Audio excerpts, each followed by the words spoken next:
नमस्कार, प्रज्ञा झुलमध्ये आपलं स्वागत आहे. सकाळी, दुपारी, संध्याकाळी हातचेराने पाहिला तर काय पाहिलं तर वीरू आज जरा लवकरच उठला होता आणि उठल्या उठल्या आपापलं दूध पिलं आणि तेवढ्यात मला धीरजचा आवाज आला की प्रज्ञा तुळशी वृंदावन आलेलं आहे. सो यस, फायनली दगडाचं सुंदर असं कोरीव तुळशी वृंदावन आमच्या घरी आलं.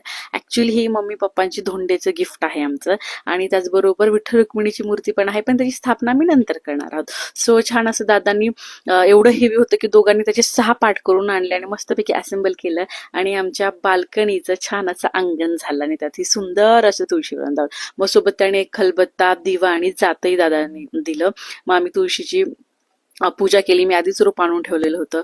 मग त्या दादांचा आम्ही जरा थँक्यू म्हटलं आणि मग विरू पण खुश झाला होता, कारण की अंगणामध्ये एवढं छान वाटत होतं ना तुळशीवर. माझी खूप दिवसाची इच्छा होती आणि छान त्यातलं त्यात ना जे गोमुख आहे ना, यातनं एक्सेस जे पाणी आहे ना तुळशी वृंदावन, ते सगळं असं बाहेर पडतं. सो असं छान आता आमचं अंगण झालेलं आहे. बाय बाय, भेटूयात नेक्स्ट व्हिडिओमध्ये.